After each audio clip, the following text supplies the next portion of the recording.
welcome back to Chats with Jack. I am Jack Talcott.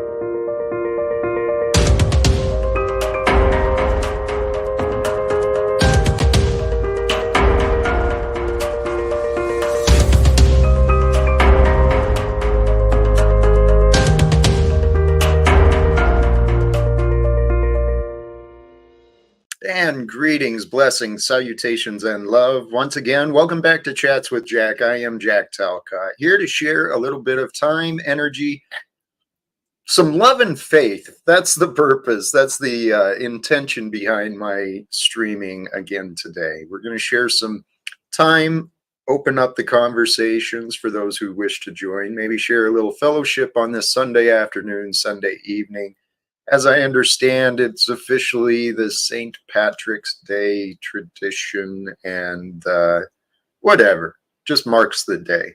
The topic today, I'm filled with inspiration, went to church services this morning, and again, just filled with ideas and thoughts from the sermon, but additionally with a thumbnail. May peace, love, and joy be with you on this day and every day. Sincerely, that is my wish, my expression, my hope for you and I, all of us. May we all find peace, joy, love, and joy each day, this day and every day. And what I observe, what I found for myself is that peace, love, and joy, those most wonderful things, they are available. They're available to be found in every moment. Every moment is an opportunity to discover, to grow, to nurture, to plant seeds for peace, love, and joy everywhere we go. And it starts in our awareness, in our consciousness. See, because peace, love, and joy may be here. It may be available, ready to receive, but if you're trapped in your mind, if you're blocked with all this negativity and clouds of judgment, you're not going to see the peace, love, and joy that's available for you to express. And that's the whole point of being. Hey, I'm seeing folks tuning in. I got this stream scheduled pretty late. It was a short turnaround between when I finally got it posted and then started. So I'm glad to see notifications are going out. Blessings to you. Thank you to all of you who are showing up. I appreciate it sincerely. And please hit the like button. I don't know. Do what you want, man. Do what you want. That's what I'm doing. Here, the topic and idea for today. The sermon was literally titled "Trap," so I'm not like I wasn't completely filled with my own inspiration today, but the idea of being tempted or trapped, tempted and trapped versus spiritual freedom. That was really it. If you're not trapped, you're free, right? And the greatest freedom is the spiritual freedom. That's who you truly are. So as long as your spirit is free, and you'll know that by how you feel, how your spirit is feeling. So some of the inspirations I had with this too at church started out with song and praise, and there was a line in one of the songs. You take singing about God, but you take what the enemy meant for evil and you turn it for good.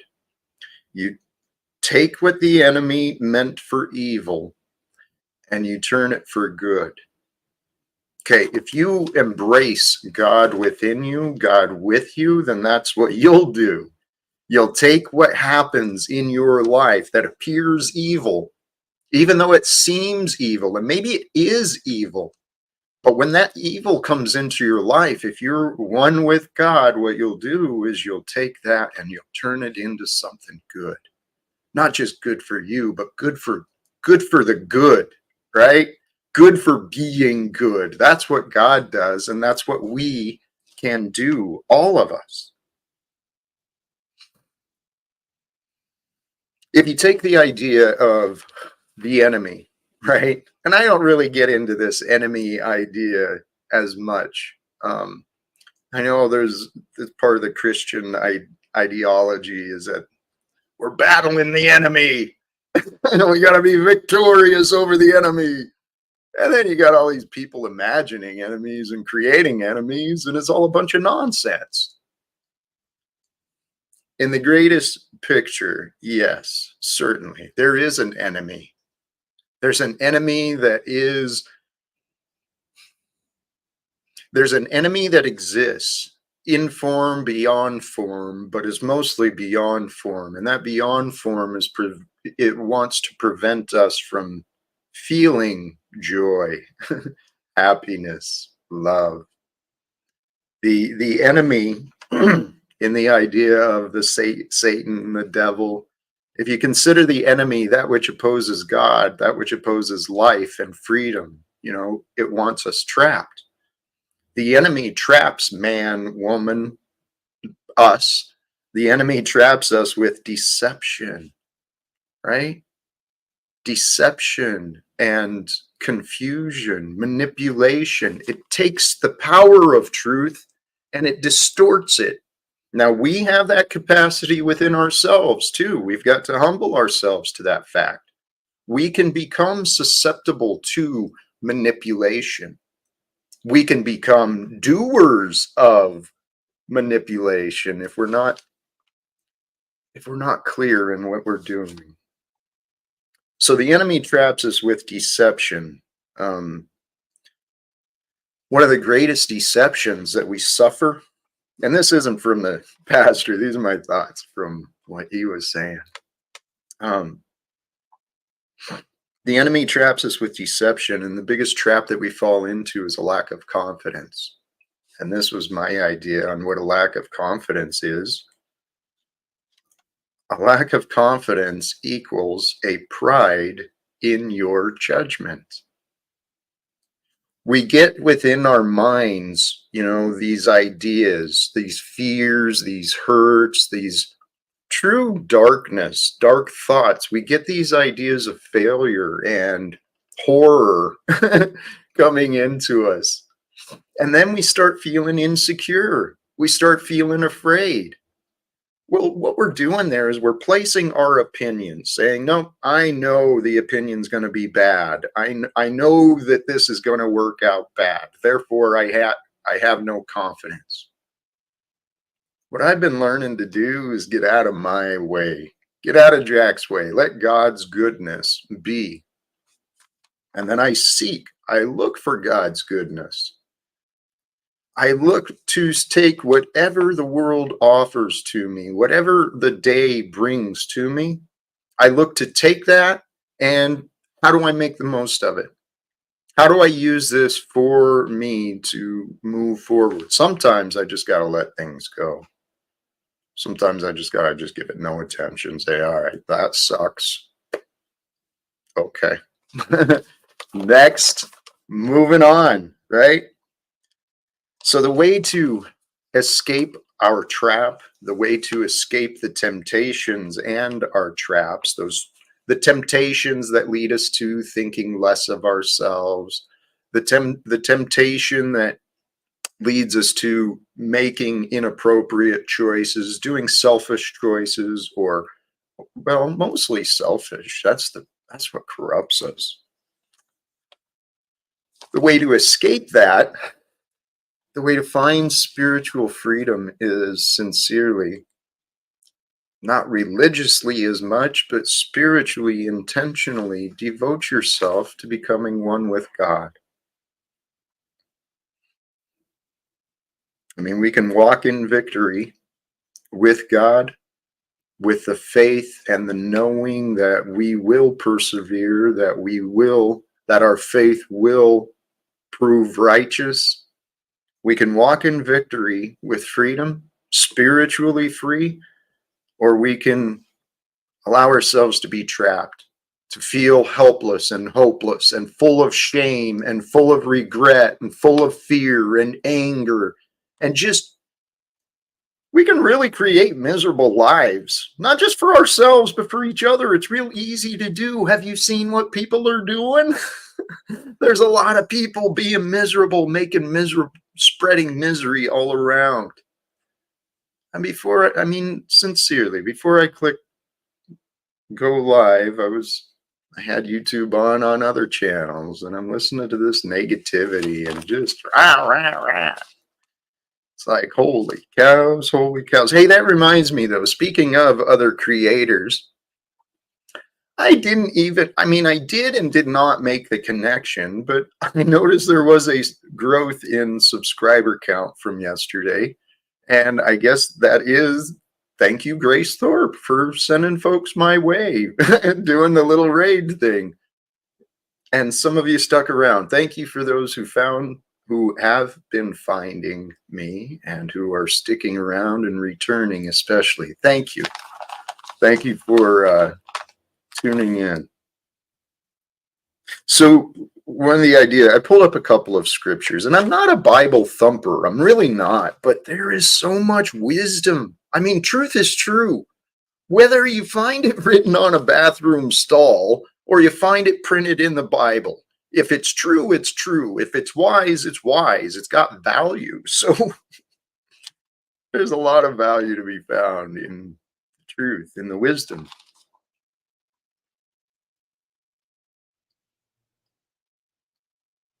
I have a number of different thoughts going on. I'm wondering which direction to go. Some of the things I've noticed,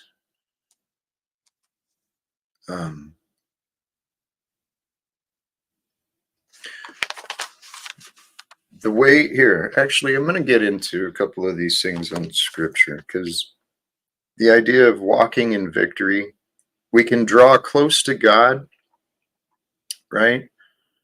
What is God? Here's what I've been thinking. How do I explain what I view as God? Okay, God is that ultimate force, the ultimate power that it's been here from the beginning. It will be here after the end. It's above and beyond what we know. And yet it is intimately connected with everything that we are and everything that we can ever know. Okay, so for me, God is the truth. Okay, so what is the truth? The truth is that which is real. And I'm not saying God is limited to that which is real, but that which is real that is shown to us is the truth of what is real. And that which is real, that is the results and every day to day happening, that which is real in my mind is evidence of God's will. Okay, because God's will is what will be. If God does not will it to be, it will not. That's what I understand. I mean, God's perfection is there. It is omnipresent. It is that which is shown, I believe, is perfect. And we get to that reminds me. We get to experience the dance of consciousness. That's what we're here to do, you and me. What we are experiencing the dance of consciousness. We are the awakening of life. We are life becoming aware of itself, aware consciousness. We are life becoming conscious of it, of life, of itself. We are life awakening.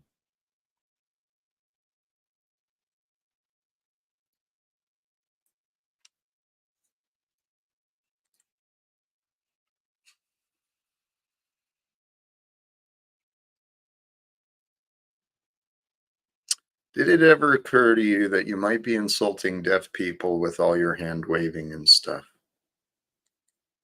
It obviously occurred to you, Frank. You must be spending time not listening to me, which is what I've suspected. You're not listening. Um, but I appreciate the thoughts. It's possible. I find it very doubtful, though, that I would be offending deaf people with all my hand waving and stuff. I don't believe. I think the odds of that are very slim. So, see here, tempted and trapped. The spiritual freedom comes from a oneness, a wholeness. And it's not just within you, but it's a wholeness and a completeness with all that is.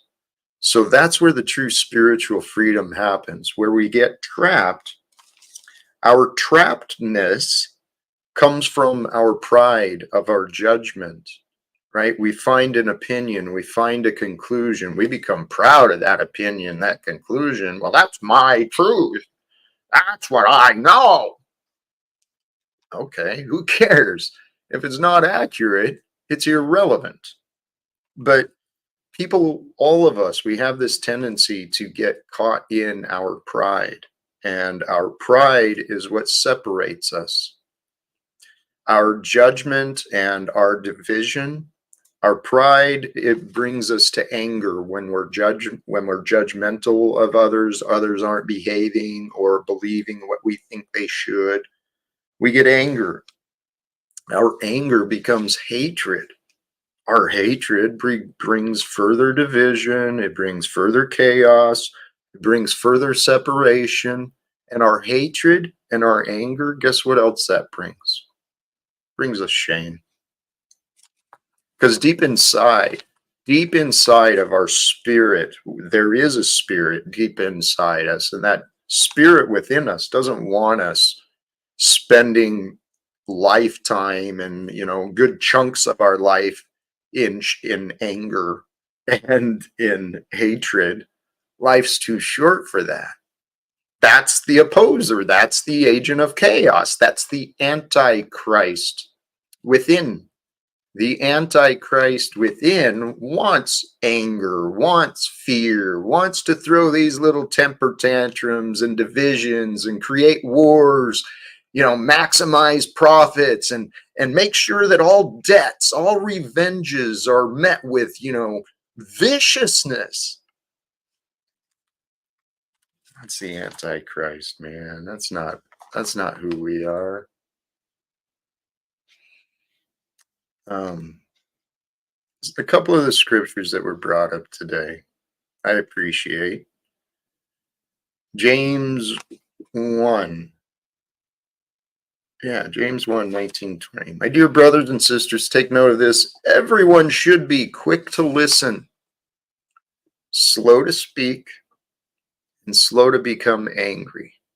This is one I've been reminding myself of, and I've been practicing, trying to be quicker to listen, slower to speak, slower to become angry, because human anger does not produce the righteousness that God desires. How many people do you see just making excuse after excuse for their anger, blaming others, just showing anger day after day and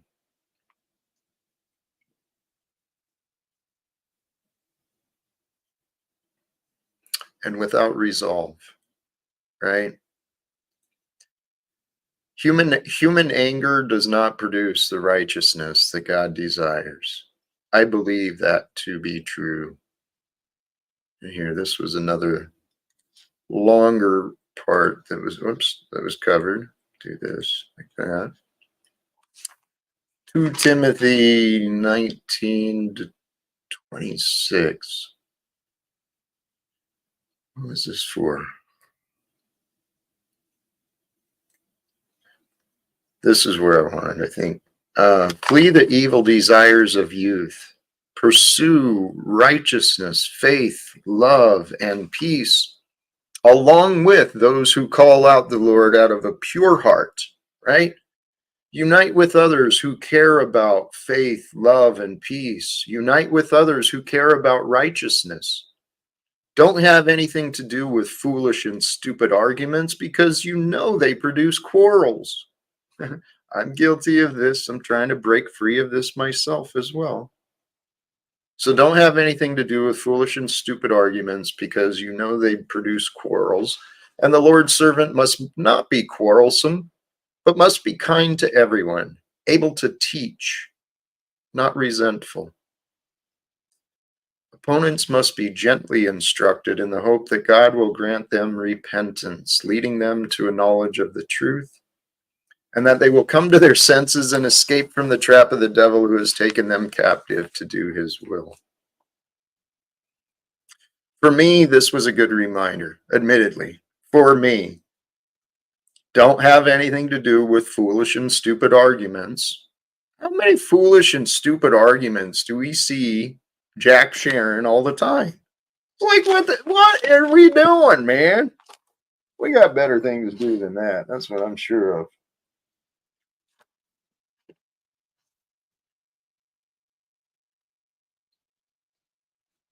Okay, I think I did that. Oh no, there's another one. That's the one I wanted. For those who do wish to join, the link has been pinned to the top.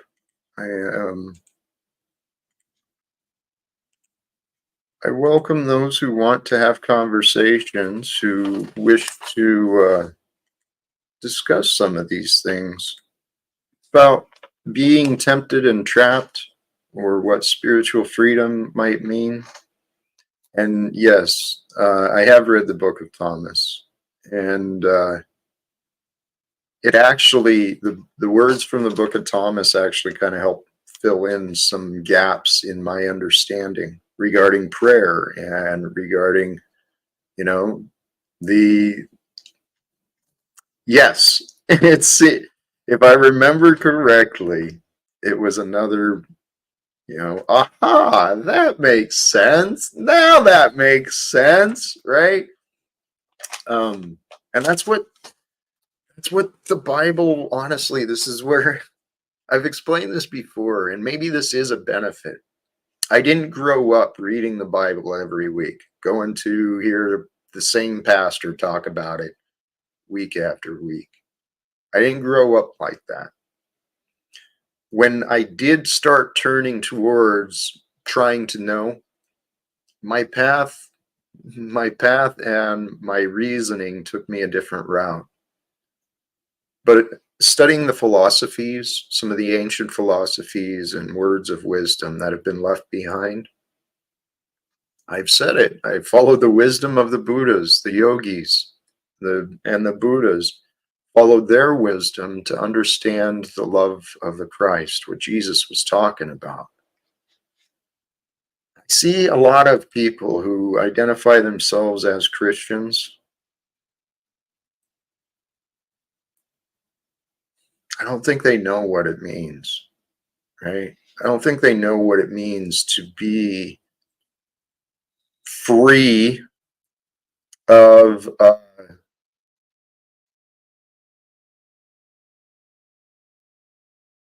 don't know.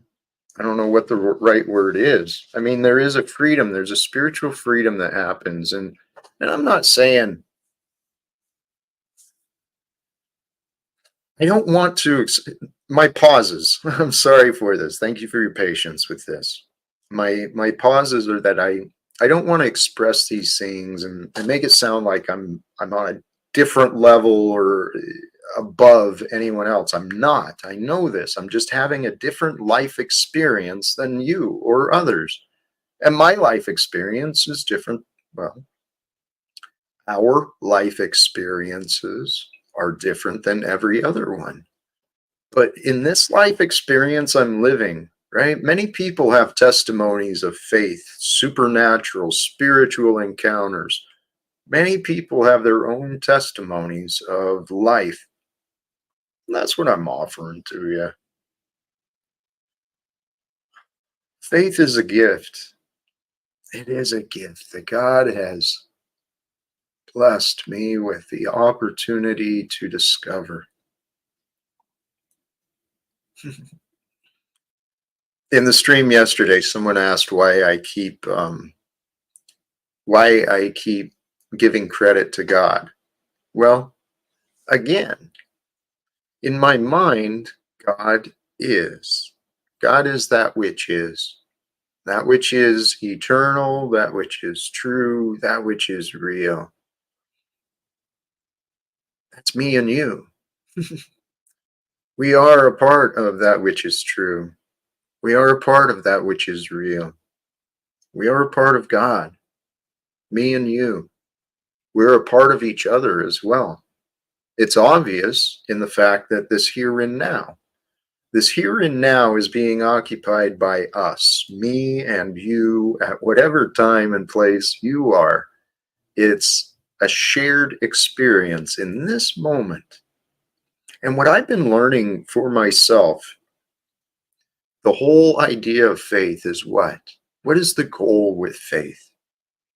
How would you feel if you had faith, if you had within yourself a knowing that you were protected, that you were exactly where you were supposed to be, that the universe, the stars, the planets, the entire world been aligning perfectly for you, for your future and your success?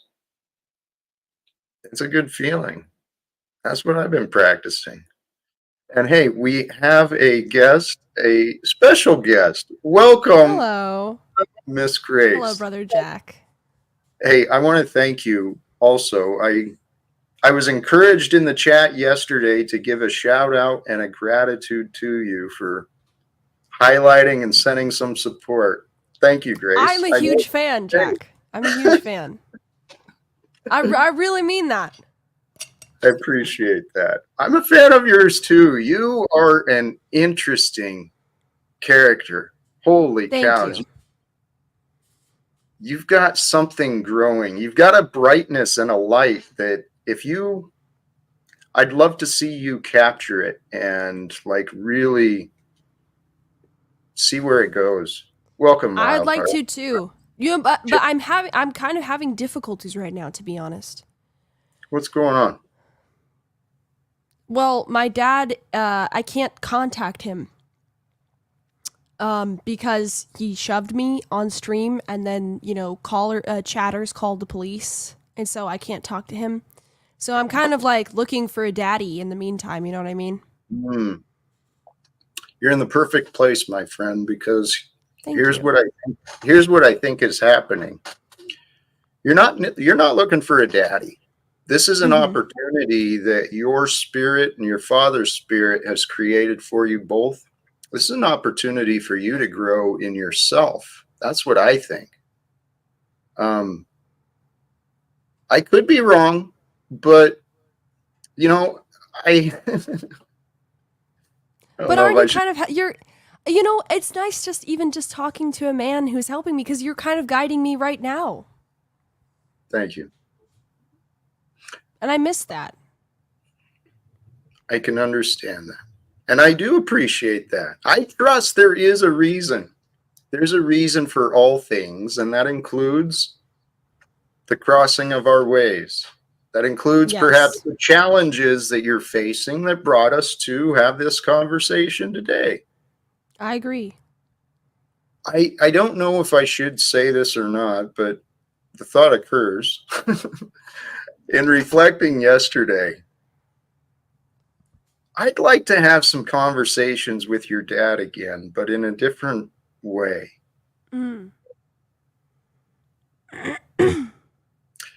How so?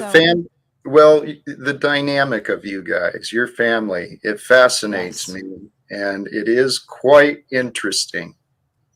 I've seen what, in my opinion, and again, I'm an outside view, but I've seen what could be seen as some toxic behaviors that if adjusted, if addressed and healed, holy cows, man.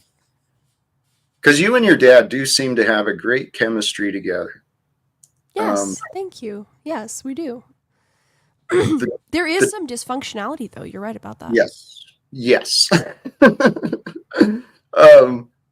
And that's where this is what I'm talking about in your own individual spiritual path. And you are on your own individual spiritual path. This separation, I'm telling you, the whole purpose of what we're here to do, I call it experiential alchemy. And I touched on it briefly earlier that we're here to take what appears evil and we turn it into good, right? Take what Yes. Take what appears mundane and toxic and then find out what the essence of the value is. What would My you say is opinion. something evil in your life that you've turned into something good? My entire experience. Dude, I lost my family, my career. I got robbed. My life savings is gone. I got assaulted. And yet, I keep going like a freaking Yes. energized bunny, man, or venereal disease. I just can't be beat.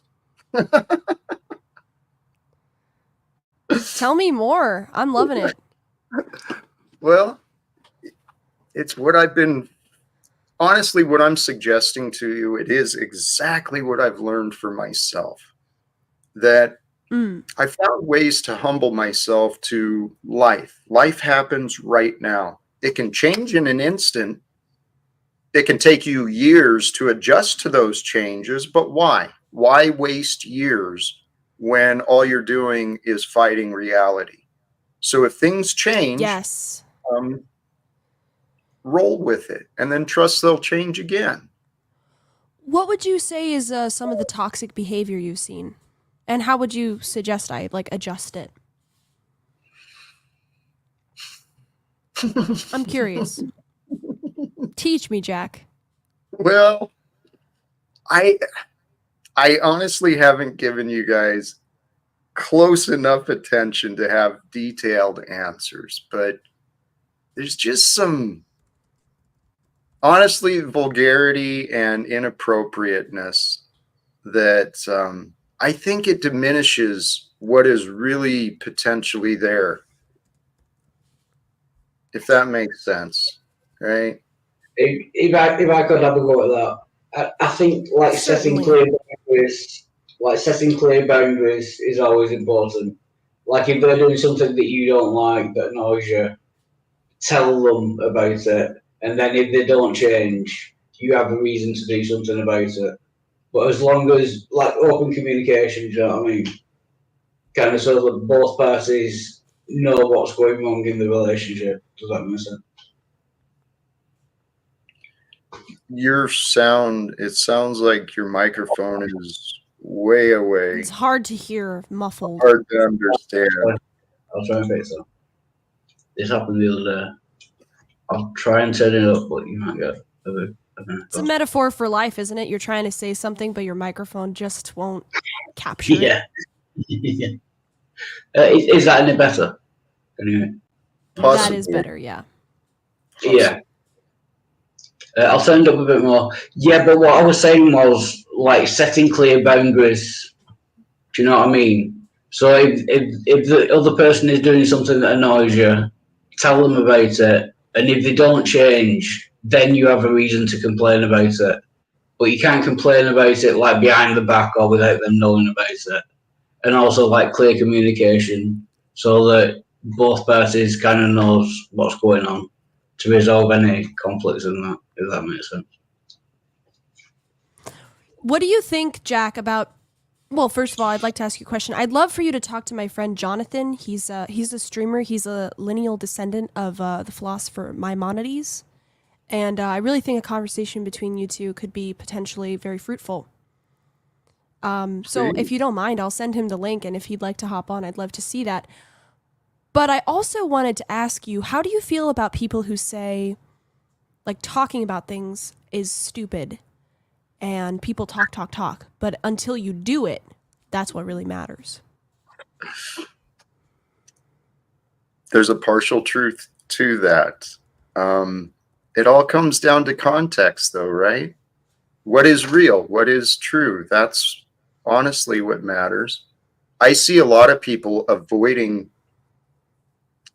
healthy discussion I see patterns of argument, and actually, Grace, that is something that came up when you asked toxic behavior. I see blame. I see blame being cast and some manipulation, changing facts, distorting the facts into a different narrative, which Yes. results in blame being shifted. And it's hard to do boundaries, healthy boundaries, when you're dealing with shifting blame and stuff like that without real authentic discussions. Back to this other Yes. question. Healthy discussions, honestly, this is what I've been, while my results don't show it, I have been trying to grow and study communication. How is it that people, what I come to know, it's in our mind. If we want to understand someone, we will. But if we don't, if we've got a preconceived notion or a belief, we won't. We'll create these cognitive disruptions. I don't know if that makes sense or not, but No, that's making a lot of sense, actually. It's about what you want to do and not what you think you want to do.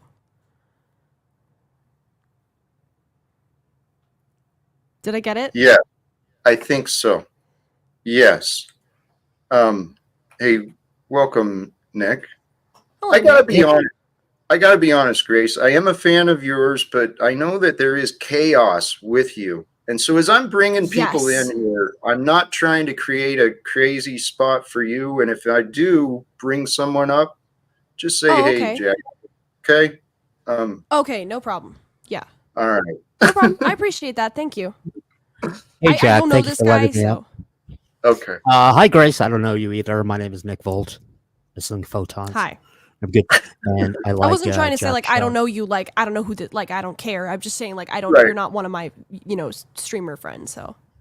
That's what I was concerned. I didn't know. Nick has a personality too. Welcome, Nick. Yes, I do. Thank you. But I was just listening, and then I saw the link, so I said, "Hey, I'll join." Welcome. Appreciate it. You were saying something though, and I meant to come back to that. Where we are at, I see some amazing things. We're a part of, besides all the day-to-day drama that we get caught up in, besides our small family chaos or our employment, our financial chaos, in the greater picture, we're part of something incredible. There is a shift happening here on Earth with the way humanity has been. And I do think, I feel a peace within myself. That sounds great. But do you think the shift is for good?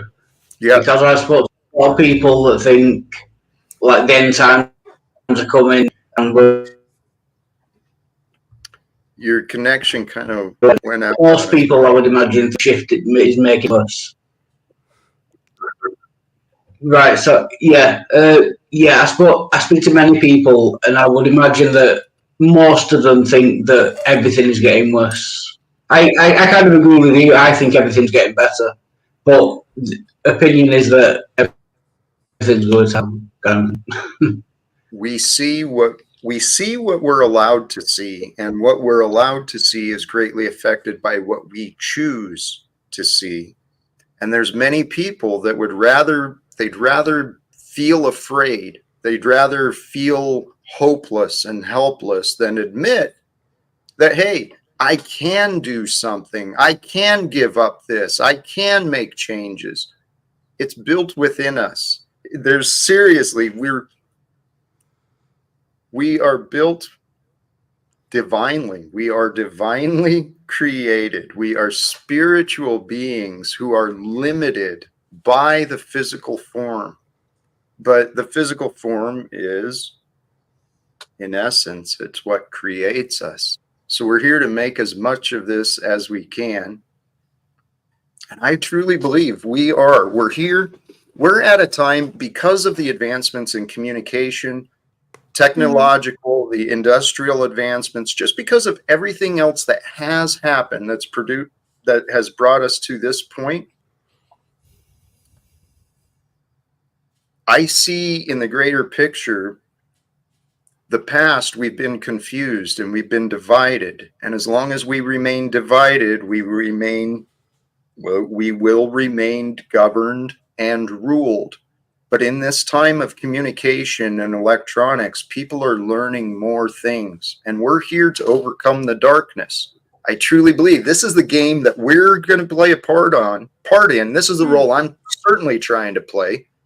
I want to be a part of bringing light to the darkness, expose these lies, expose the corruption in our governments, in our economics, in our religions. It is time to expose the darkness and bring to light the peace, the joy, the blessings that are already here waiting for us.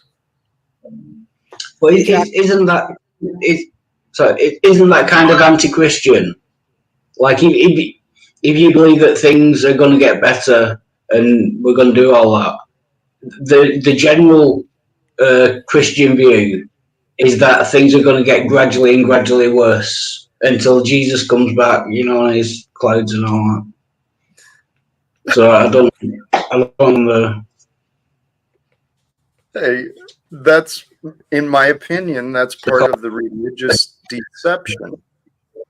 Wildheart, is that many people, we live in a realm. Imagine this, right? Our God, our Creator, has created all of this so we could create and become whatever we want to believe. We have the freedom of imagination and choice. We can invent and create ourselves and this world into anything we want within limits.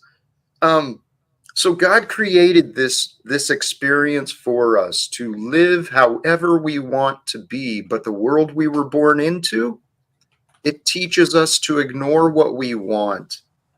It teaches us to focus on what we don't like, on what we're afraid of, right? Because fear has kept people confused and oppressed.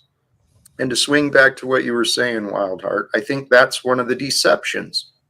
People have been, in this life, we create what we believe. And as long as people are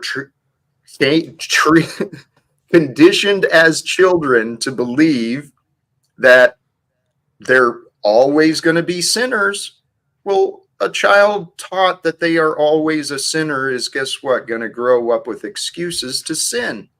Well, it's in my nature. I can't be any other way because that's what they told me, is I have to sin. No, you don't have to sin. That's the other part of the Bible.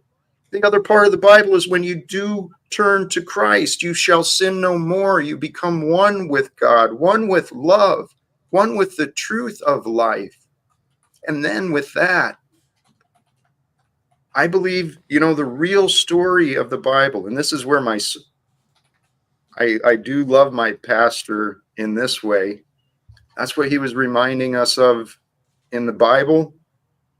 We win, right? The ending of the Bible is we win, that Jesus returns and there is a world of peace, that evil is overcome. And whether that's true or not, right? Whatever happens in the future, all we've got to do is live today, right now. Jack, can I ask you a question? Yes. You said you're not a big fan of vulgarity, right? Not as much. I'm sorry. I didn't hear that. I didn't hear the question. Sorry. Well, vulgarity. Oh, vulgarity. About vulgarity. My friend Jonathan in my chat, he's asked a sort of vulgar question, but he wants to hear your answer. Can I? You can have whatever. Please. Okay. Feel free. He wants to know how you feel about women that drain balls. That is quite vulgar, to be fair. Yeah. It is very vulgar. And I apologize. I don't know if you think my outfit is vulgar. I can change it. I'm not sure. I try to get views, but Mr. Talcott, No, whatever you feel. okay. I want to learn, you know what I mean? I want the peace. I do, I really do. So just whatever you think, you know what I mean? Let me know. Grace, I appreciate your respect. It's an interesting question. And to your friend Jonathan, come on, asking that through a young lady, where is your discernment? It's true. I did send him the link. I would ask him to come up and ask, you know, I think he's taking an interest in you, but, you know, it's up to him. Because for me personally, I kind of like people who are vulgar and are willing to, like, say things a little more open-mindedly, but I also understand what you're saying, that it's kind of crass. You understand what I'm saying? I mean, even the way it's described, it depends on the context, on the purpose. There's a lot of variables involved in what is a truthful or accurate answer. So Yes. I don't know how to answer. That's my answer. It just doesn't seem like a nuanced question. Like, there seems like there's a solid answer there, and it's a. I guess not. I think what Jonathan is looking for is for you to say, like, I like women who drain balls, but of course, like, sometimes you drain balls and it's not a good idea. Sometimes it is a good idea. I don't like. It's hard to answer. So My wife said that like on our 5th date, and I got so turned on by it. I was like, "You're a keeper." but surely that would it would depend on whether it's your balls or someone else's balls. I wouldn't Yeah, I like. suppose that's true. I think that's the main question. Do you know what I mean? Really quick, I wanted to just before we get too far into the weeds, comment on something which Jack said about fear. I think fear is an easy emotion. Fear is easy. And you know, he said that it takes effort to be able to, you know, have hope. Hope requires us to make change. And sometimes to sacrifice, but fear is easy. And then Wildheart, you mentioned something about, you know, is that not what it means to be a Christian? And of course, I agree with Jack on this. That's one interpretation of it. I, of course, have a different interpretation, which some people see as unique. But the one thing about fear is if you can get the masses fearful people are submissive.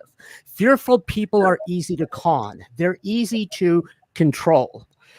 And that's just what I wanted to say about that. With Jack. I love Jack's show. Jack, I love your show.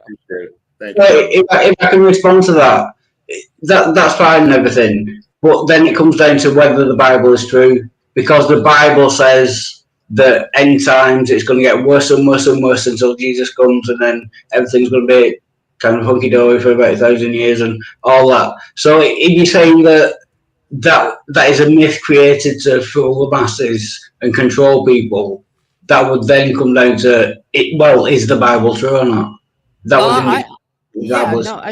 I understand what you're saying. I would argue that it's man who uses those kind of phrases in the Bible to control and fear, not necessarily that fear and control comes from the Bible. It's like everything; it's open to interpretation, and we all know that there are things in the Bible which, if we took them literally, just don't make logical sense. Yeah, I'm thinking of the wars and rumors of wars. You know, all the end times predictions. I'm pretty sure that the Bible is pretty clear that everything's going to get worse and worse and worse and worse until Jesus comes back. I don't know how much interpretation. Assuming that the end times haven't already happened. Hang on a second. This is Jack's panel. Hang on a second. This is Jack's panel. I could see he wanted to respond. I'd like to hear what he has to say. Yeah, so good. Mr. Talcott, go ahead. I appreciate You're you. welcome. No problem. No disrespect to the other panelists. I just wanted to hear what he had to say. Appreciate that. With this idea too, with God is all things, and all things are. I'm trying to think of how to explain this the best that I understand it. I understand time to be an illusion. I understand that time is all now. And yes, there were many words written in the Bible a long time ago. There was lots of books written a long time ago. True. And they talked about the future in similar and different ways. But what it comes down to, I trust, is that God is eternal. God is eternally present. The Spirit of Christ, of Jesus, is the same, eternally present. We are not. We are only here for a very short time. So if we seek to know that which is eternal, our opportunity to do so is now. And so regardless what the books say about the future, all we can do is live in the present and create the future that we want while we're here. Yeah, but my original point was the Bible is pretty clear that things are going to get worse and worse and worse. And your view was that things are going to get better and better and better. I wonder how you say that with you being a Christian. Does that mean the Bible's wrong? And why do you? Wildheart, I know it seems actually that's interesting because some of the other questions you've brought up have been dealing with opposites. Okay, Yeah. we live in duality where paradox, both true and untrue, are. It exists simultaneously at the same time. So things are getting better and things are getting worse. It depends on the perspective that we're able to choose. I can see the perspective of others, imagining the hell on earth that many people are living in right now, today on St. Patrick's Day in Gaza, in Ukraine, in Sudan, all around this world. There are men and women like us living in hell. And if you said to them that these are the end days and these are the signs, they'd be like, yep, okay, where's God? Right? Yeah. True. I assume we are blessed. Oh yeah. I think it might be. I know what you're saying. Like, there's a perspective thing, and it depends what your life's like and what you're going through. But on top of that, there is an actual objective truth. Do you know what I mean? We all share the same universe. I know there's different perspectives, but there is actually one reality. Yeah. Well, So either things are getting better and better and better, or they're getting better and better, worse and worse and worse. It's not both. I understand what you're saying. Yeah. It depends on perspective. But that's what I'm saying. It doesn't. There is an objective fact. Okay, can you please try to consider this, right? Yep. Included in this, things are and are not. Yeah. This reality that we're talking about, is it getting better or is it getting worse? Here's a better question. Is it even real? I propose that reality is no more real than us. Okay, that it is ever changing, ever twisting. It is completely dynamic and fluid in the system and order of God's creation. So it is getting better and getting worse. Maybe getting better from the perspective of God, maybe getting worse from the perspective of man. But So are you saying that you don't believe that you exist? Wildheart, can I just cut in really quick? It seems like you're not embracing the message of unity here. Yeah. It's possibly, let me just offer something to you. It seems that you are looking for division, and maybe you want to create conflict to feel like you're getting somewhere. I would implore you to maybe listen and just let the flow come through you instead of trying to say you're right and someone else is wrong. No, that's not what I'm saying. I in defense of Wildheart, I don't think that's what he's doing. I think he's just explaining his. I could be wrong. That's not what I mean. I don't want to cause conflict, and I don't think that I'm right. I think I'm probably wrong about most things. But when someone says something that I don't understand, I have to ask them questions about it because I want to understand. I'm not doing it for any other reason than that. You know what I mean? Jack, is there any way you could bring his mic down just a little bit? It's like super loud, but just So I can do that. Compared to the other ones, it's a little loud. Wildheart, it's the same conversation we're having. Of course, what you're saying about things getting worse and worse is predicated on the idea that the end times have yet to come. I have some radical beliefs on this, or at least people think they're radical. I mean, what if the end times have already happened? I believe Yeah. we're living in the age of man. We create wonderful things, beautiful things. At least those of us who live in the West currently enjoy a much better lifestyle than people ever did during biblical times. This is not universal across the globe, but I believe that with us making the right choices, we can make this a reality for all humans. And so, I mean, if we were to take this as just a zero-sum game, life has gotten better. We live longer. We have technology. We have running water at our fingertips. We have sewage. I mean, the list goes on and on and on. We can travel the stars now. So I don't see it getting worse. However, we still make decisions, which this is what the Bible teaches us, you know, the ability to choose right from wrong. And the danger with all this technology is when we make the wrong decision, I think the consequences are much more far reaching. They're no longer sort of a local concern, but they can become a global concern by making the wrong choice. Yeah, and I totally agree with you. And like you're saying, if you believe the end times has already come, which I know is a position, is it preterist or something? I forgot what it's called. Yes. Yeah, no, I think I've got that wrong. But yeah, that argument I made before wouldn't work with you. I agree. If the end times have already happened, then it's a non-argument. That's right. Or perhaps they're multiple. I mean, we've seen through recorded history that society does go through cycles. I mean, the Roman Empire, for all intents and purposes, was not that much different than our current society here in the United States. It just had less technology. That ultimately led to the Dark Ages, which was 800 years of us doing nothing. And then came the Renaissance. And of course, the Renaissance, that was a bit of a game changer.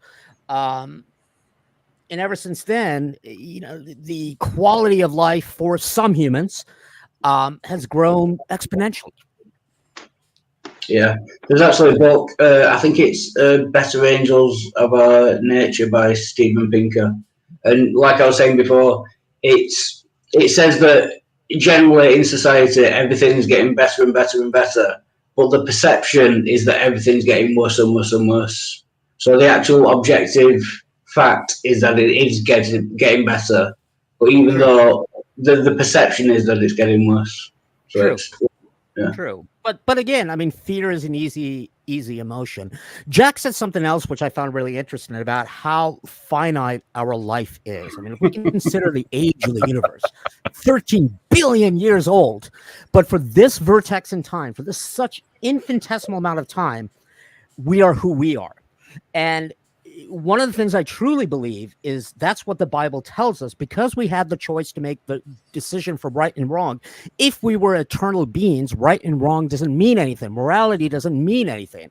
It's only because we had this limited amount of time to choose right from wrong, and then it's gone, is what real morality is. I don't want to live forever.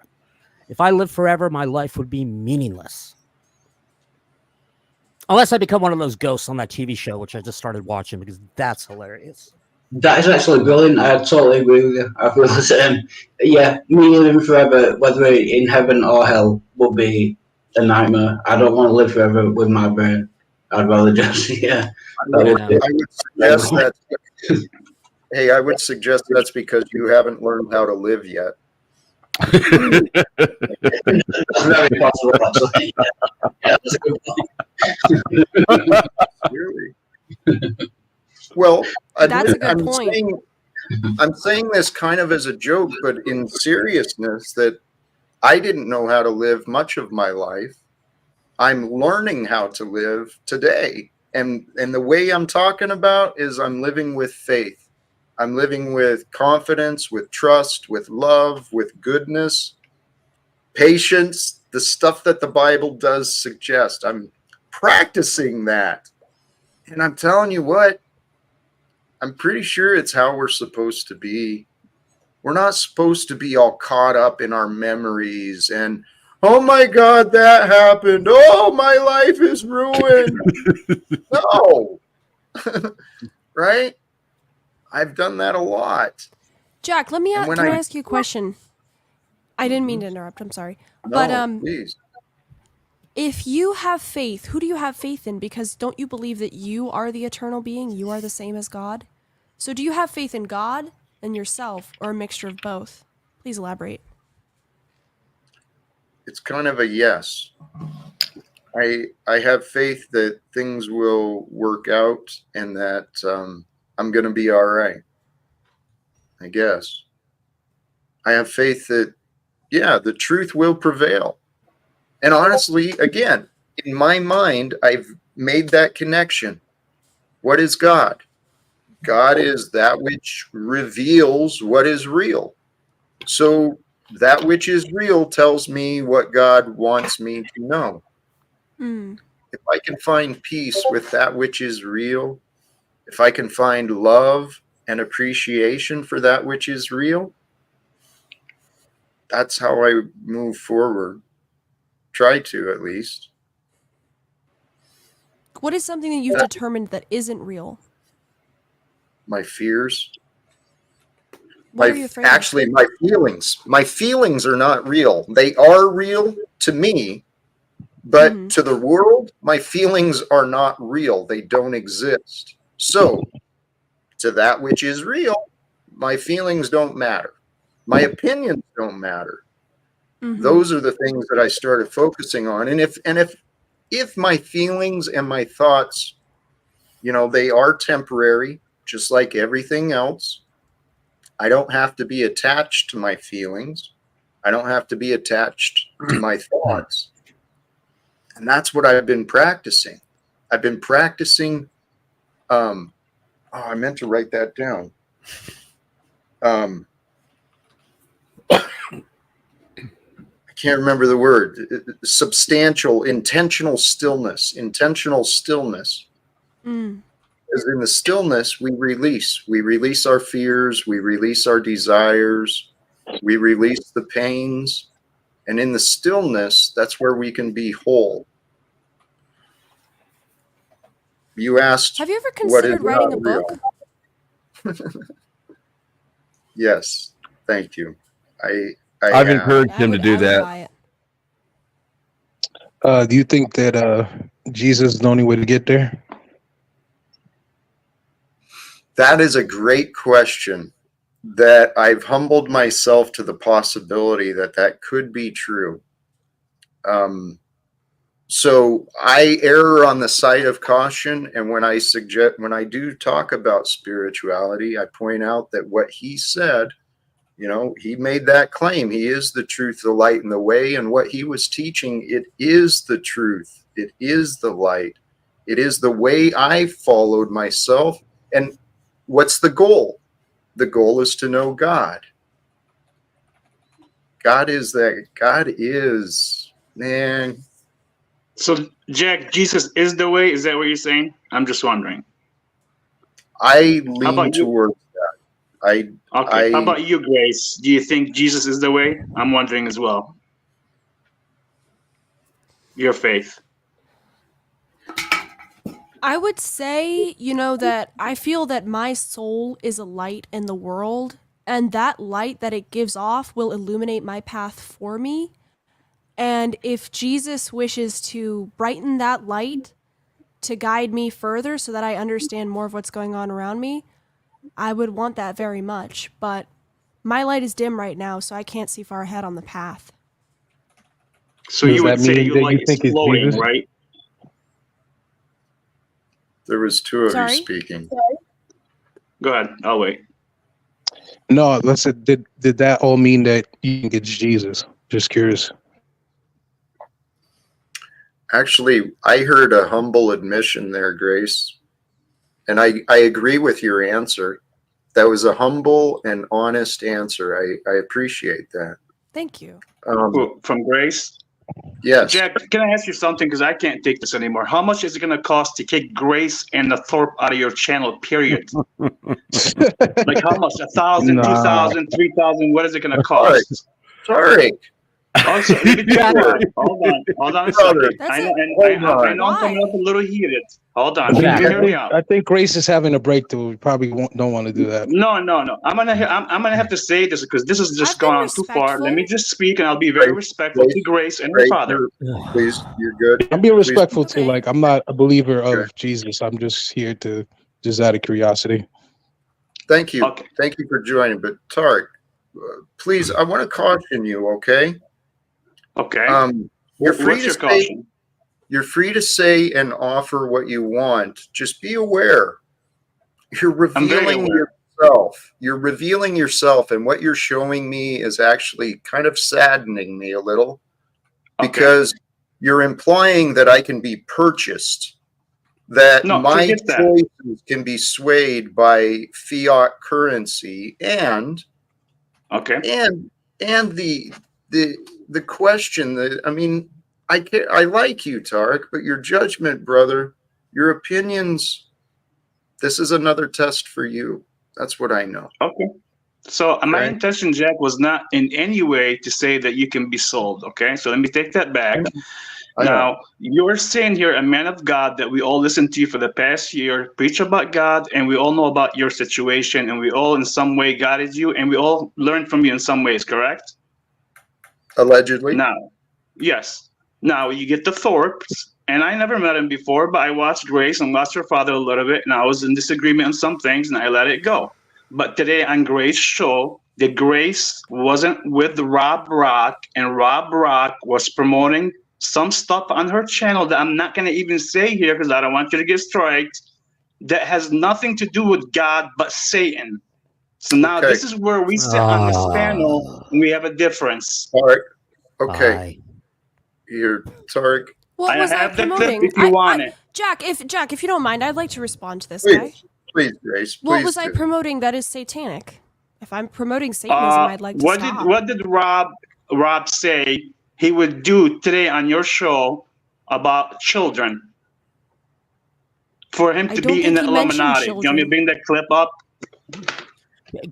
Can we get back to an intellectual discussion? Seriously. He didn't say any. You're being very divisive right now. You're coming Thank you. at me. It seems like you want to create conflict. I'm just here to just join the flow and try to get somewhere better. And it just seems like you're very angry. I don't know what you're referencing, but I I'm have not angry people on at my all, show all the Grace. time, and I'm not necessarily promoting what they're saying. I'm just giving them a voice, and I Okay. think we should all be allowed to join in the discussion. You're right. Thank you. I'm not angry at all. But when Rob said today on your show, and I was watching, and I have it recorded, said that he would sacrifice as many babies as needed to be in the Illuminati, and you allowed it on your broadcast. Correct or Okay. not? Tarek. Come on. Well, I'm just saying that's what's happening on your Alright. You know what? broadcast. I'm feeling a Alright. little bit. I'm feeling it's getting a little bit crazy here. So I'm gonna go. I'm gonna take my space. But I appreciate you, Jack, having me on. I appreciate you. I'm feeling No defensive. I problem, don't want to Jack. get into I'll this leave as mode. well, so you can have her on. That's No, all no, right. he can stay. Actually, I need to get my space. So I appreciate it, Jack. Blessings to you. Thank you for helping me out in my time of need. I'm just gonna take a little space. Grace. Good to Hey. meet you, Grace. Bless you, my friend, and I encourage. Let's stay Found in your channel. touch. Okay. Let's Yes. stay in touch. Thank you. And we can I appreciate we it. can talk. Okay. Okay. Thank you. This I is the best appreciate I've Have a seen good night. Grace. So, Have a blessed night. We'll see you later, Grace. Blessings. Fascinating. Jack, I'm going to send you. The way you speak about belief is very much like this German philosopher Ludwig von Feuerbach, which is actually sort of where I get my ideas of Christianity from. And he says a lot of the same things. I assume you have an email address on your channel. It's all old, Please. so it's all free PDFs, but Please. it's some good reading. I appreciate it. I've been on, within myself a few years ago. Everything happened with me all at once. In 2018, it was a year my life began. But I found within myself this unquenchable desire just to learn. And I mean, I dove into learning, listening, reading, studying. I welcome. I've kind of slowed off on that drive and that commitment a little bit, but I appreciate any additional wisdom. Sorry. No worries. This is interesting.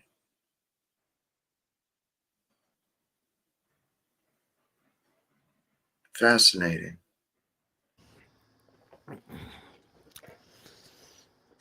Thoughts? Yeah, I don't know why people get so dogmatic about it. Like, for example, I immediately sort of tune people out when they start saying, well, something they don't agree with. I mean, I don't know what they were talking about. It sounded like something which I probably wouldn't agree with, but immediately calling anything which doesn't fit into their sort of worldview as satanic, whatever the hell that means. Actually, I think I was on Flow State's channel, or Flow State was there, and somebody kept on calling me a Luciferian. I was like, what does that even mean? What does it even mean? So it's particularly funny when Christians call atheists satanic. Like, if you don't believe in God, there's no way you can believe in it. Yeah, exactly. It doesn't make any sense. It's like when they say, "Oh, what you're doing is satanic." I go, again, you're okay. What is a Satan? I don't know. I mean, It's a wholesale dismissal of the person and what they're about to say. Yeah, that's it. Yeah. And first of all, I don't understand why people compare me with this Tarek. I had no idea who he was until really today. I think I've seen him before. Obviously, I don't run around calling people satanic or try to get people kicked off panels for no reason whatsoever. I don't know, Grace. She seemed to be having a intellectual conversation. She seemed really nice. I mean, I don't know. I don't let other people tell me how I should feel about people. I decide for myself, which I think we should all do that. But absolutely. Well, this is here's the deal. Grace and her father, they have become characters and they've got a reputation here online on YouTube. They're interesting. They've said and shared some pretty, get people excited. Some inflammatory things have been said and done. And I don't know how much is real, how much is act. I don't care. What I've seen is both when Ben showed up, he was polite. He was engaging with me in the conversation. He was a delightful conversationalist, I felt. And then Grace as well. I thought I do believe Grace presents herself pretty well. She's very sharp and very quick-witted. She pays attention. And so for this comment, Tarek, Jack and Flo, apparently you're guilty with association too, it appears, Flo. Oh, yeah. I've got a whole crowd of them in there in the comments reading. This is fascinating, right? I know. I told him that Tarek, Lindsay, Daisy, Sterling Ray all can collectively or individually choke on my dick. I've known the Thorpes before I knew any of them. I've been coming on your panel longer than I've known any of them. They can go fuck themselves. I don't know anyone, but this childish juvenile. Well, you allow people to say things, and right. What I've been dealing with that crap with Snafu, and then yes, it comes with the panel versus territory. We've dealt with it with Snafu, with Tarek, with Sanity Machine, all of these degenerate weirdo creepers. Flo, it's the people who think they control others. They want to judge others for not controlling others. They want to judge us for not controlling other people on the panel. Trying to control us indirectly. Yep, they think they control which others. I say, see ya. Right.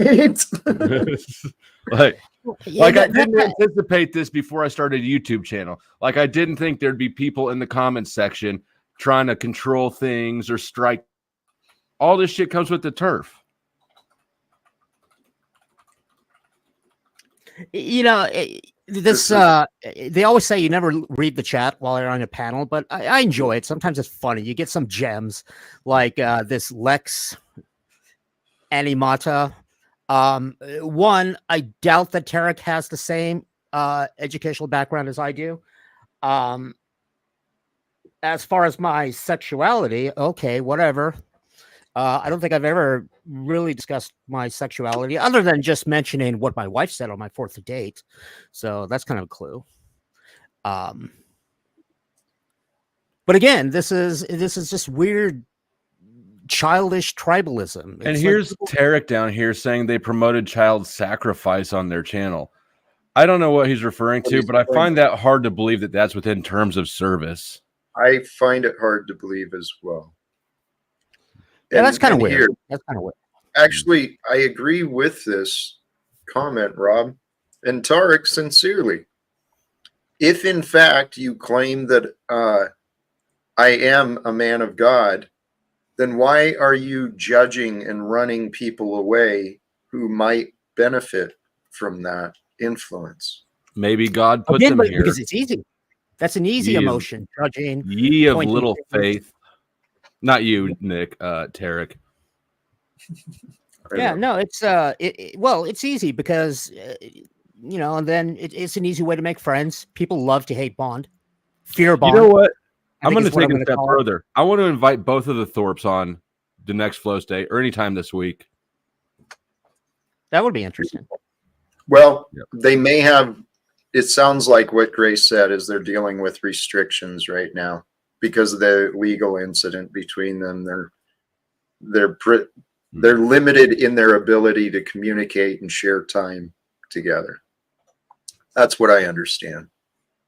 Which, in another way, whether it was patronizing or genuine, I appreciate it.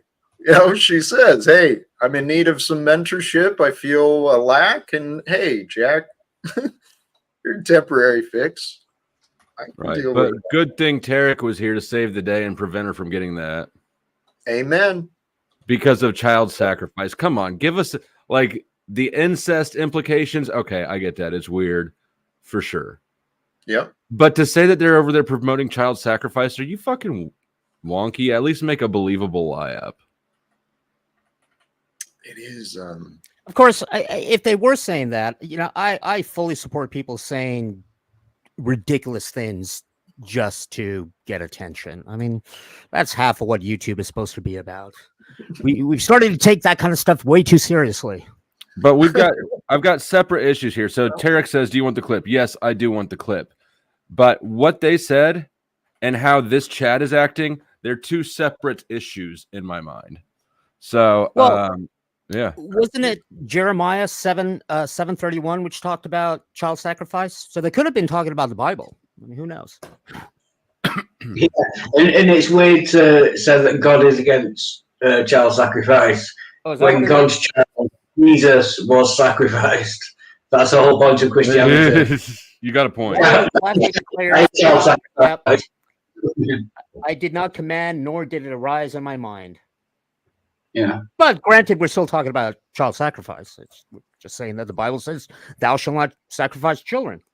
It's only good when you kill God, apparently. Unless you're God, yeah. And then, of course, God sacrificed his child. How can you say that God is against child sacrifice when he sacrificed now I'm confused. And that's the whole point of Christianity. I don't get it. Well, okay, but that begs the question what they define as a child. I mean, for example, Jesus was sacrificed as an adult, but here in the year 2024, most of us define an adult as over the age of 18. I'm sure this was not always the case, considering our shorter lifespan in the past. So, maybe after the age of 9, sacrifice okay. Who knows? There, Tarek. See, I'm talking about child sacrifice. Go freak out. And with Abraham as well. I know God told Abraham to sacrifice his child. And in the end, he changed his mind and said, yeah, don't do that. But it's a weird message to give. Do you know what I mean? If you're against child sacrifice, to ask one of your favourite people, Abraham, to sacrifice his child, it just gives mixed messages as to whether child sacrifice is okay or not. Yeah, it's kind of strange. If memory serves, there are a bunch of pre-Columbian civilizations which may have engaged in what we would define as child sacrifice. Yeah. Oh yeah, Mayans, Aztecs. So, yeah, a lot of the like Iron Age and Bronze Age people in Europe, they used to kill the firstborn child and put it in the footpost, the huts, because they thought that would kind of save them from like storms and stuff. Well, So didn't Moses do that too? Didn't Moses kill all the firstborn people? Yeah. There's rumors, there's lots of stories of things. I mentioned this previously. The Bible, the stories, they're allegorical, they're metaphorical, they're to teach and instruct. They've got lessons within there. The Old Testament, I talked about this recently. In my view, the Old Testament brought us the laws of sacrifice. It's actually the laws of compensation and laws of exchange. But for man to really understand, it's given as sacrifice. But through Jesus, the laws of sacrifice, the covenants, as I understand, were fulfilled. There was a new covenant offered. The new covenant is that of grace, of mercy, of love. That is what was signified and shown through Jesus. And if in fact you take the concept that God in some magical form came to us in the form of Jesus, well, that is God allowing itself to be murdered, allowing itself to be destroyed. Why? So that we could learn how much it loves us. God, that is. Yeah, I know this is like an atheist meme, but the old one. God sacrificed himself to himself in order to create a loophole for the laws that he created. Okay, and what? It doesn't make sense. And so it doesn't make sense. See, this is the thing, Wildheart. You're happy. You can keep your confusion. You can keep finding disagreements. This is actually what Grace tried pointing out to you. Is it seems that you're in this role of not really trying to understand, but trying to maintain your beliefs and your separation. No, I am trying to understand, but every time I bring these kind of points up to Christians and believers, I never get an answer that convinces me. If I was convinced that you were right, I would change my mind in a second. I'm not going to change my mind. I'm pretty convinced that most of the things I believe are wrong. But when I bring up these questions to Christians, I have never got a convincing answer. Right. You are judging the answers. Let's bring your view into the consideration of the equation. Okay. You want to bring up the patterns that no others have given you the right answer. Well, guess what? You're the one who's responsible. If you're asking questions to prove people wrong, you're going to keep proving people wrong. If you're asking questions to grow in your own understanding, you will. Yeah. I am. That's a really good point, Jack. I'm asking people questions to prove myself wrong. So if we can go through what I've just said, right? So God sacrificed himself. Do you believe that? I believe God created the heavens and the earths for us to experience both. Did God sacrifice himself? Jesus was sacrificed. Sure. Right. Yep, created the appearance of sacrifice for us. Yes. Yeah. So God sacrificed himself to himself. Would you agree with that? Sure. God wanted the sacrifice, and God was Jesus. So he sacrificed himself to himself. Okay. In order to create a loophole that might need for laws that he created. Okay. He created the law. Which laws? Well, you want to say it's a loophole, but I mean, that's one way of saying it, or it's suggesting that the narrow path that was demonstrated by that character, by God in itself, that narrow path that was shown, not necessarily a loophole, but actually the way to live. The laws aren't created as a got you. It's not God. I'm not of the belief that God created this realm for the purposes of creating a gotcha, tripping us up and making us suffer and be punished. I don't believe that. I believe that it is all created for us, for the purpose that the way the law, swinging back, the laws that were written, right? First, the 10 commandments, and then the two commandments by Jesus, the commandments of love. Those are not for God. God does and does not give a damn what we do, right? It's up to us. Those laws are created for us. Sorry, go ahead, Wildheart. Yeah, no, I'm sorry. I'm very pedantic, and I apologize. But you can't say that God does and does not care. That's just a direct. That is impossible. He cannot both. And again, resolve the paradox to overcome your confusion. No, but you can't solve the paradox. You cannot say that God both cares and does not care. That is impossible. Okay, Wildheart, I tried answering your questions. I failed to provide you the adequate answer you want so you can continue with your belief. I don't care, my friend. Yeah. Well, I'm kind of hoping that one day someone will prove me wrong. That's what I'm looking for.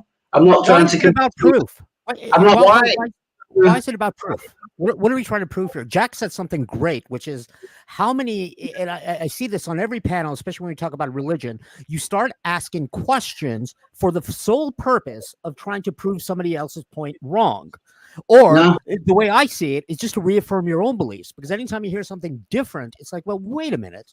Maybe I don't really know these things. Like, for example, you went through this whole thing with Jack about, well, do you believe in this? Does God sacrifice this? And then you mentioned laws, but you don't define what these laws are. What are these laws?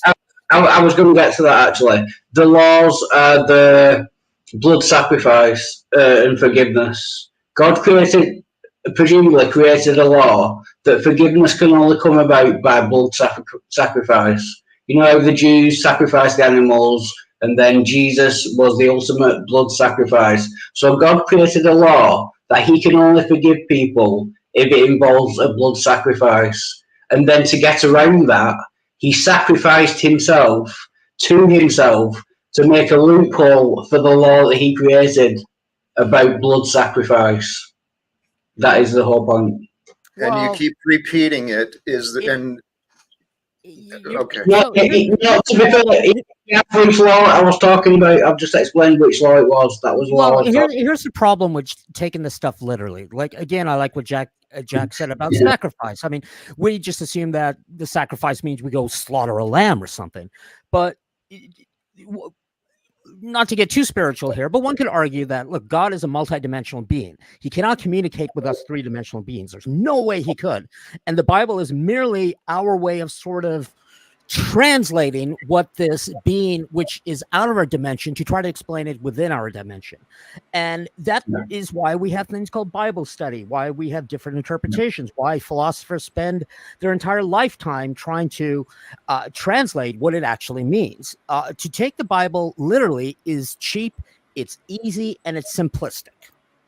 Yeah, it doesn't require anything. Yeah. And it's worldly too. Yeah, I know what you're saying, but the opposite point of view could be, well, if it doesn't make sense literally, and it's obviously not literally true, then you can make it into a metaphor, and that's fine. I can't argue metaphor. If it says one thing and you interpret it under a metaphor to mean something completely different, I can't argue and is that not what? Well, I mean, all religions have become that. I mean, look at Christianity. Here in the United States, we have hundreds and hundreds of different denominations. Because everybody can interpret it whichever way they want. Even when you interpret it literally, your literal interpretation of it could be very different than somebody else's. Yeah, I agree with that. Which is why I don't think,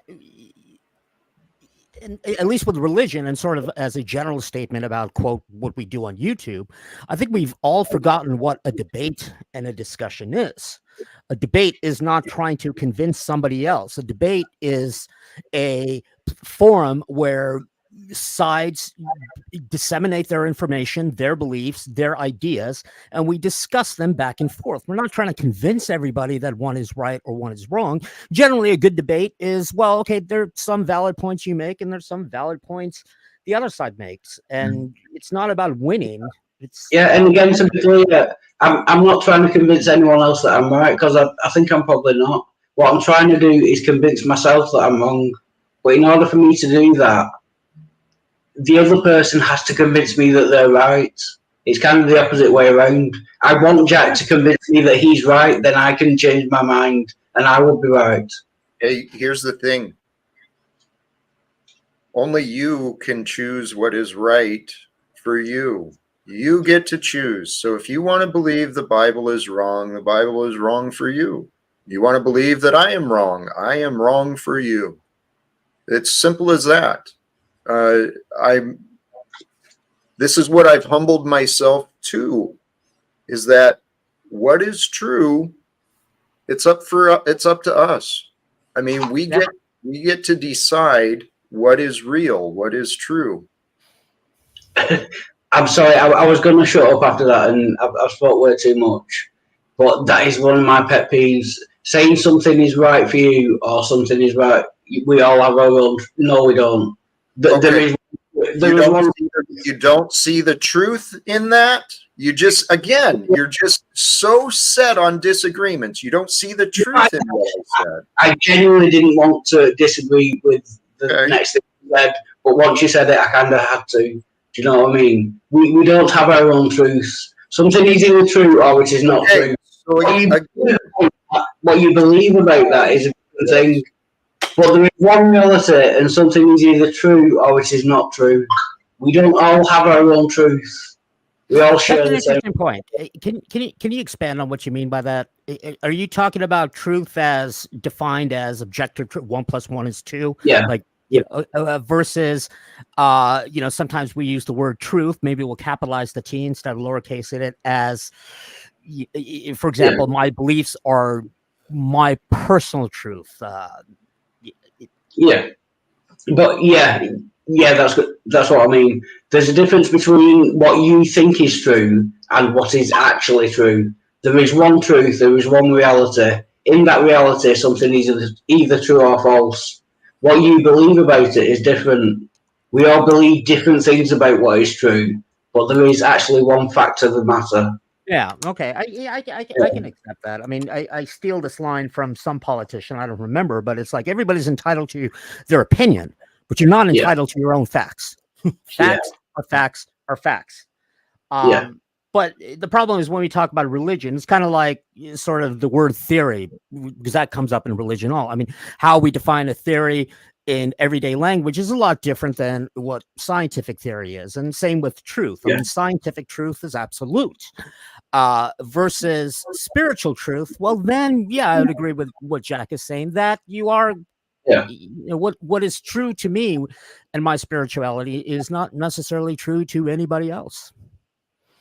Yeah. So, I think it might just be using the same word different ways. Yeah, I think, and the one thing you said, you're trying to convince yourself, at least in my experience, questioning one's own faith is actually the way to get closer to it. Blind faith is the furthest thing you can get away from spirituality. I was on the show. There was somebody who was just screaming and complaining, going, "Oh, I can't even trust you because you don't have the same beliefs as me." And to me, it just sounded like they were just trying to convince themselves. Honestly, I think it came from a place of fear, because simplistic views on religion are easy. Again, our mind reverts back to a child. There's some heavenly father which is taking care of us, and if I do A, B, and C, then my life is set.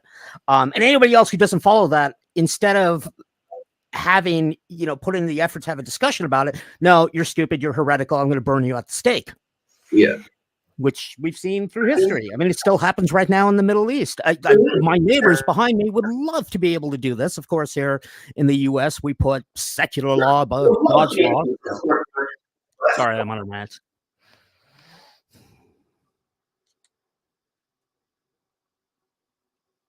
Soft slave Dave. Thank you, Swim. I haven't seen him in a while. I have not seen him in a while. Yeah, but yeah, I can totally agree with that. I can't agree with that.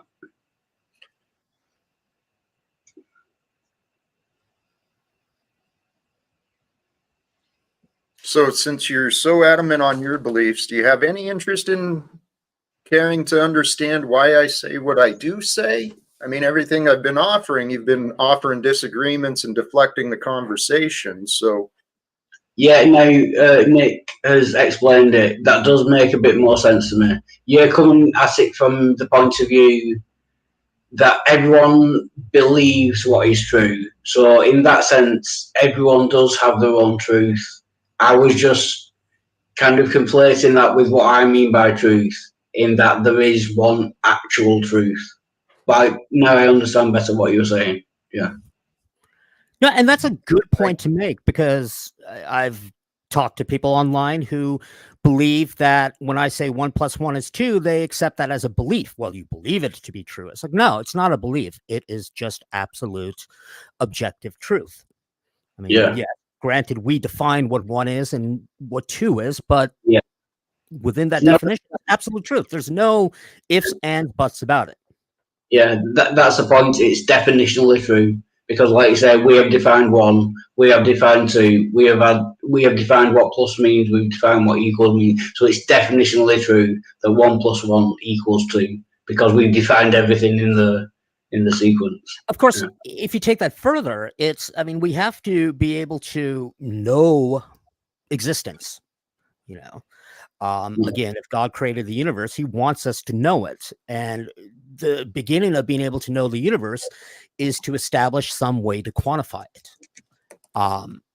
And so take that, make this huge hand wavy leap. The only way to truly understand and discuss God is first starting with just absolute truths. 1 + 1 = 2. Then that leads us, that's the beginning of everything, which is, how old is the universe? How big is it? What is gravity? What is time? Like Jack said, what is time? Yeah, time is tricky. There is several. Not as simple as we all think it is. It's yeah, complicated. Right. Thank you. So Wildheart, until you've got an answer for how time works, maybe stop resisting all of the answers that people give. It kind of wastes our time together. But that sounds like, until you understand how time works, which I don't think anyone. I know I can explain it better than you, buddy. Sorry. Hey, Wildheart, I know for a fact that I can explain time far better than you. I've actually given thought and study to these concepts. Right, go on. Is it the A theory of time or the B theory of time? Which one do you go with, and which one is actually true? Because I don't think anyone's. I'm sorry. You go with the A theory of time or the B theory of time, because both are possibilities, and as far as I know, no human being knows which one is actually true. So you understand time better than I do. Correct. Okay. You know what? Your confusion prevails, Wildheart. I don't even want to compete anymore. You win. Tell you what, as a matter of fact, should I just step away and let you fucking run my stream? You made a statement that you knew time better than I do, but if you don't know which theory of time is true, A or B, then I don't know. I don't know, because your audio sucks. I've been tolerating you here for a while, and I'm really losing patience with you, Wildheart. Thank you. Well, here, Wildheart. I know a thing or two about time. I've never heard about the theory A or B. But if you want to talk time, we can talk time. It's actually space time. You know what? Yes, and my words were arrogance and just nonsensical. It was ridiculous.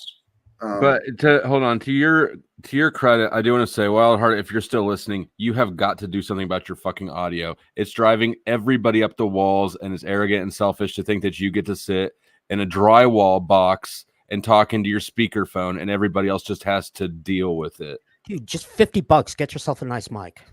Fucking $15. Get yourself 15, earbuds. you're with a right. mic. Amazon next day delivery. Or go somewhere that's not a drywall shoebox. You know what? Thank you. I just saw, shame on me. This was a problem I identified long ago in this stream, and I could have dealt with it a long time ago. Thank you for the patience of everyone. And Wildheart, thank you for joining the stream. The resistance and the discussions, he brings up some very I thought he was making great points personally. You know that where I stand on the Christianity thing, and I think he made fantastic points. It's just they're all lost when all anybody can hear is the fucking gas station bathroom. That's kind of it. That is kind of it. You know what though? Where do we go from here? I don't know. I was all ready to talk about time. Nick was about to nerd us to death. Okay. Geek. Goblin hasn't Geek. said anything. Geek. Not nerd, geek. Okay, geek us to death. Yeah. Geeks get laid, nerds don't. Please geek us a little bit. Time it's official. No, we did this whole study on it. Okay. I'll take your geek. I default to your geekism.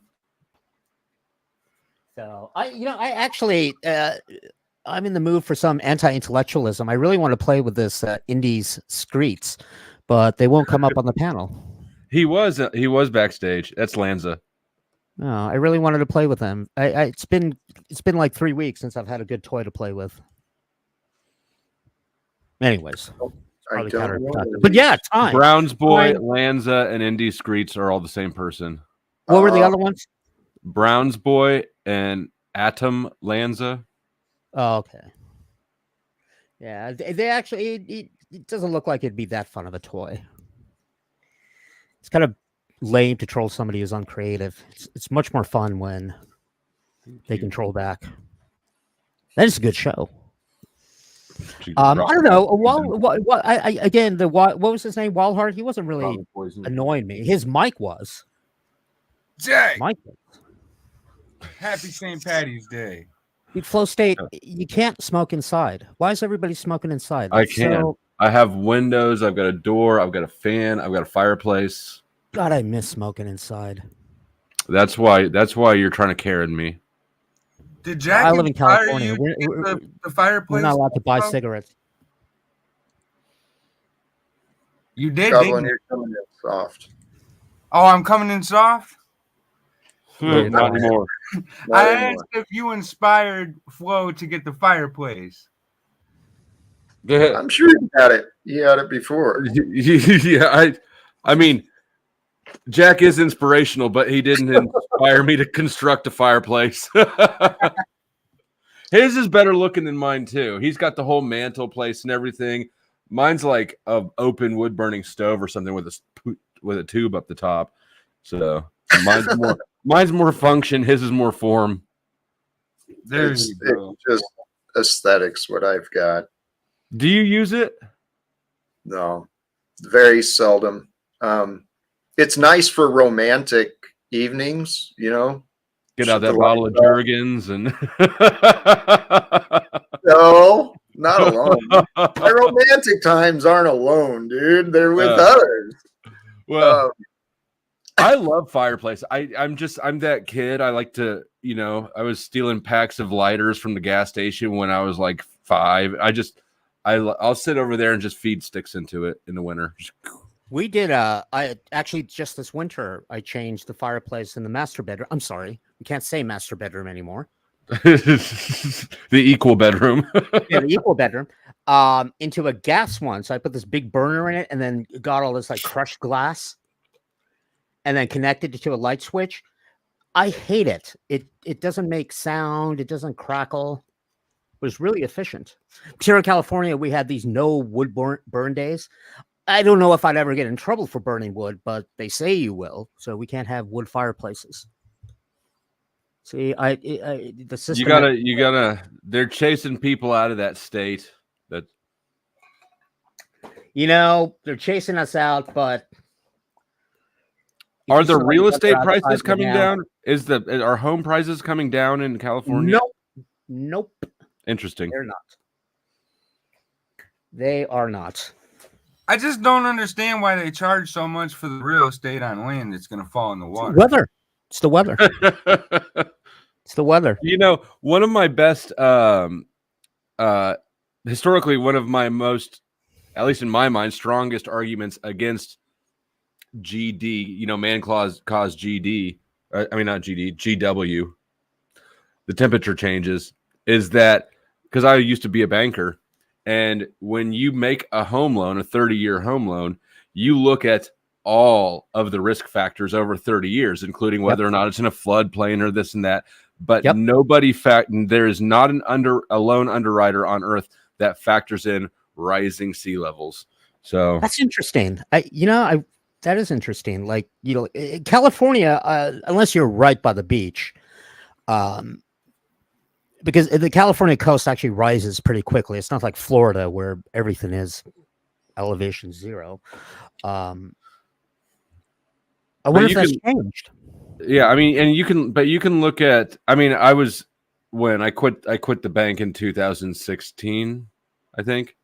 Maybe the beginning of 2017, and at that point in time, there was because especially since the 2009 crash, the Dodd-Frank Act. Home residential real estate loans are very standardized. And they don't factor into rising sea levels at all. I honestly, when it comes to the global warming debate, I don't think it really matters whether it's caused by man or it's caused by nature. The fact is it's happening. Like, I don't know why that's a delineating factor. I mean, that's like saying, let's not build any flood channels. It's a huge delineating factor. It's because that's the claim. The claim that man is causing it is what people use to do things like make it illegal to burn wood in California. Yeah. Well, that's not for global warming. That's for what? That's for air quality. It's all the same environmental Gestapo. But it works. It does work. I mean, you're telling me that out there in California, your air was full of wood smoke, and now it's not just wood smoke, but smog. In the 70s and 80s, the air quality in Los Angeles was orders of magnitude worse. The thing which really changed it wasn't necessarily the AQMD. It was leaded gasoline. To do the wood burning, but it was the car emissions. Right, it was leaded gasoline, right? Yeah, I mean we do have cleaner air in California than we. So at this point, can we agree that all the wood burning bans, the small engine bans, you can't have a weed whacker ban, like all this shit is just frivolous? I would argue that it can be used as to score cheap political points. For example, if you're in a very liberal area, you will get elected by saying, "Oh, let's ban gas blowers." That's what they want to do now. Is it going to have a long-lasting effect on air quality? Probably not. It's not a huge polluter. It's more of these symbolic bans. Of course, I like the gas blowing ban because those things really hurt my ears, and the electric ones work just fine. You're such a Karen. I hate the sound of it. It's. I know they're annoying, and they always come out in the morning on the weekends. Yeah, no, I fully admit I had become 100% suburbanized. I didn't used to be like this. When I was. I'm from Kansas City. Last time I was in LA was probably 2005, and I did not notice any air quality difference between Kansas City and LA. So when you say that air quality is getting better, I tend to, and I'm not, this isn't at you, but when people say things like that, I tend to assume they've heard this phrase parroted at them so much that they start to internalize it. Really, there wasn't in my lifetime, there hasn't been a problem to begin with. Yeah, well, again, saying both would be just anecdotal. I can't Jack, speak to that. Evident, but the data doesn't lie. I mean, I even remember in high school. Data does lie. Data lies. No, data interpretation of data Yes. lies. Interpretation, sourcing. There's a whole lot of ways to make data lie. But again, it goes back to actually what what's his name was saying, Wildfire Heart, whatever his name was.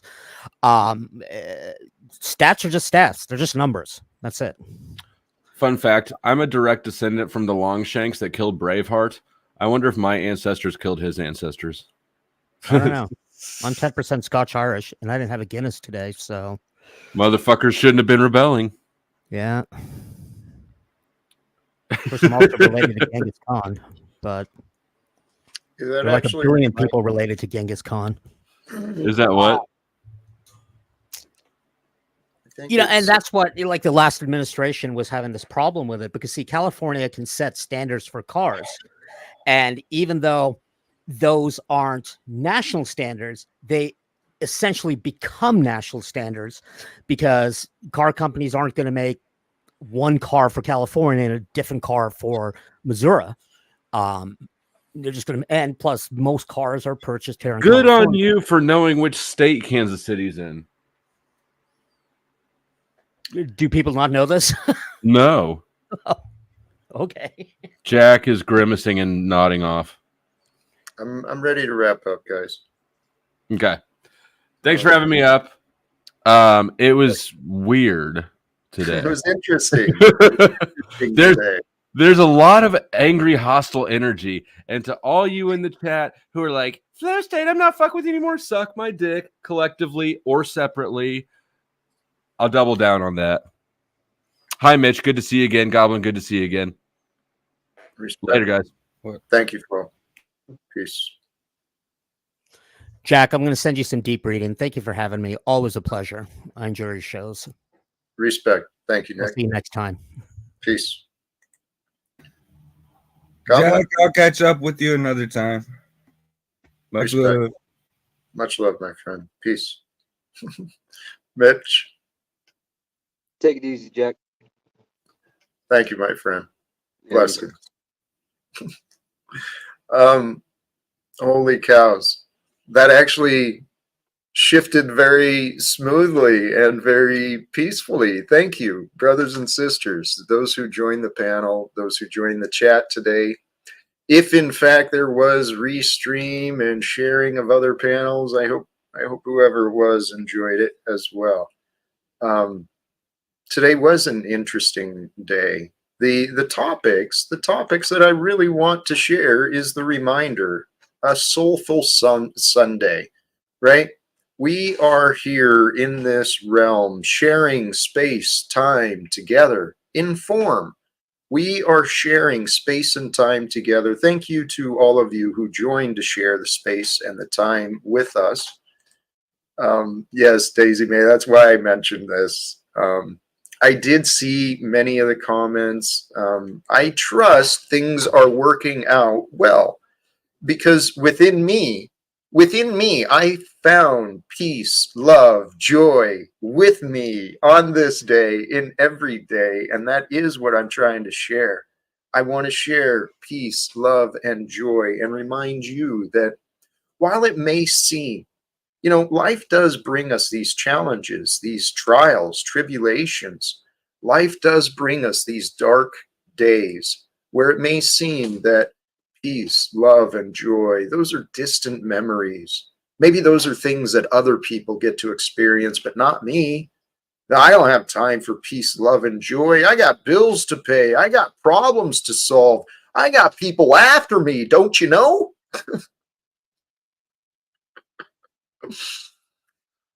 Brothers and sisters, the peace, love, and joy is eternally present. There is a goodness, there is an abundance of goodness it is here in all time, all space. It's a matter of aligning us, aligning our vision, our mental cognizance. It's a matter of opening up our minds and seeking the love, the peace, the joy, the freedom that is. And it is a spiritual freedom. It is not necessarily, you know, you're not going to see the gates open and, you know, hear the locks unchaining of the prisons of your mind, but you will feel an expansion. You will feel a settling. You'll feel what you'll feel.